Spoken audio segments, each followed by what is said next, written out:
그 한동훈 전 위원장의 이 말은 어떻게 해석을 해야 될까요? 저는 이게 그러니까 최상병 특검 받겠다. 뭐 공수처 수사 종결 여부를 특검 조건으로 달지 않겠다. 이렇게는 이야기를 했는데 근데 민주당 안은 아니다. 국민의힘 안으로 하겠다. 대법원장이 추천하는 특검도 있지 않았나. 이명박 특검. 근데 이명박 특검은 이명박을 완전히 이렇게 꽃길을 열어준 특검이거든요. 이명박에게 면죄부를 준 특검이잖아요. 근데 하필이면 또 그거를 끌어들여와서 이명박 특검 때에도 대법원장이 임명했다. 특검을. 이게 뭐지? 겉으로 드러난 거는 한동훈이 윤석열과 분명히 대립각을 서는 것 같지만 또 뒤에 이명박 특검 대법원장이 특검 임명 이걸 이야기를 하는 걸 보면 또 다른 시그널인가? 짰나? 또? 뭐 이런 생각도 들고 어떻게 해석하시는지 정치적으로. 저는 대통령실에 플랜 A, B, C 이게 있다고 생각을 해요. 하나만 가지고 간다고 생각하지 않아요. 그러니까 지금 어차피 국민의힘, 그러니까 대통령이 앞으로 향후 행보는 국민의힘을 어떻게 잘 정리해낼 것인가 가장 중요하다고 보이거든요. 어차피 특검 전국에서 국회의 역할이라고 하는 부분들은 재결의하는 부분들을 막아내는 것이 가장 대통령실의 최대 상수의 문제이기 때문에 그러면 지금 보니까 대통령이 제어할 수 없다면 한동훈에 대해서 한동훈과 같이 갈 수밖에 없는 거죠. 이게 플랜 A는 아닌 거죠. 제가 볼 때 플랜 A는 원희룡이든 나경원이든 이 플랜 A를 통해서 만들어져서 결선 투표까지 가서 막판으로 엎었으면 좋겠다라는 플랜이 하나가 있을 거라는 생각이 들고 두 번째는 이거 도대체 안 되는 상황이다라는 그러니까 안 되는 상황에 뭐 생각이 들었을 때는 한동훈과의 거래들이 전 지금 간접적으로 벌어지고 있다고 생각이 들어요. 거래가 있을 것이다. 왜냐하면 전화를 했다는 거 아닙니까? 그렇죠. 밥 먹자고 할 때는 쳐다보지도 않다가 전화를 했다라는 얘기는 그럼 그냥 한동훈이 그냥 갑자기 전화했겠어요? 갑자기 뜬금없이 보고 싶어가지고 선배님 이렇게 안 했을 거 아닙니까? 근데 전화를 하고 난 다음에 이걸 선언을 했단 말이에요. 아니 그러니까요. 네. 그 안에 조율이 있었겠죠. 당연히 이렇게 전화가 가면 이렇게 되는 건데 전화가 됐을 때는 나름대로 어떤 정도의 서로의 공감대나 딜이 있었겠죠. 그 딜을 가지고 통화를 했었고 그 딜은 뻔한 거죠. 전화는 했고 그러니까 보고는 했고 대통령은 의례적으로 답만했다. 그 내 합의가 다 있는 거겠죠. 좀 그 이후에 이 정도까지 만약에 이제 이 정도까지는 얘기할 수 있는 거다. 근데 내용도 들어보게 되면 매우 소심하고 조심스럽게 얘기한 내용들이에요. 뭐 대단히 세게 얘기한 게 아니에요. 그렇죠. 그러니까 다 예를 들면 구멍이 다 있게 만들어 놓은 거고 그다음에 제가 볼 땐 그래서 통화는 제2의 폴더 인사라고 저는 생각을 하는데 기본적으로 이제 그래서 저는 그게 플랜 2일 것 같고 마지막은 정 안 되면 저 죽일 것 같아요.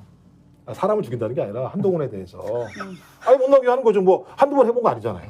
이준석부터 지금 김기현까지 모든 라인들을 동원해서 못 나오게 해버리는 방식이 제일 좋은 건데 이건 과거에 해보니까 너무 얘들 힘들고 어렵고 대통령이 집권 후반기로 가게 되면 더 힘들어지는 상황이기 때문에 이 수를 쓰지 않으려고 하겠죠.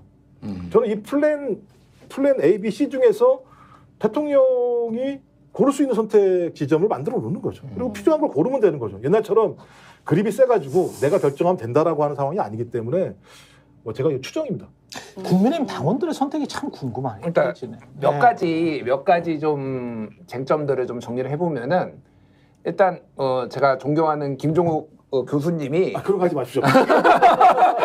존경하는 하면 그 뒤에가 안 좋아.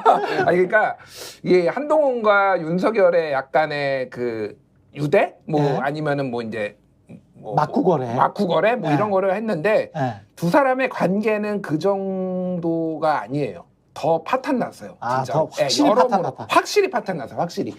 그래서 그 CBS의 그 김규환 한판승부에 나와서 김규환 논설위원장이 그 얘기했잖아요. 한동훈이 윤석열을 그 사람이라고 부른다라고 하니까 뭐 한동훈은 난 그분도 모르고 그런 말 한 적 없다라고 주장을 했는데 저도 이제 뭐 이거는 한동훈 전 비대위원장의 입장을 존중을 하지만은 제가 들은 것도 그 사람 수준이 아니라는 거예요. 말할 수 없었죠. 그 사람 예, 수준이 예. 아니다. 물론 한동훈 위원장이 그렇게 반박을 했으니 저는 네. 뭐 고소하지 마시고 일단은 그렇지. 그 정도로 거래가 가능하지 않고 그러니까 당원들의 마음이 중요한 거예요. 그러니까 한동훈도 제가 그 캠프 쪽으로부터 이제 들은 얘기는 고민이 많은 게 너무 센 반윤으로 갈 경우에는 당원들의 선택이 또 좀 그렇죠. 어려워질 수가 있으니 제2의 포이더 인사라고 말씀하셨지만은 윤석열한테 전화는 해서 최소한 예우는 갖추는 척 하는 것도 정무적으로도 필요하다라고 해서 10초 저 출마합니다. 또 이렇게 이제 이거가 이제 된 그 모양인데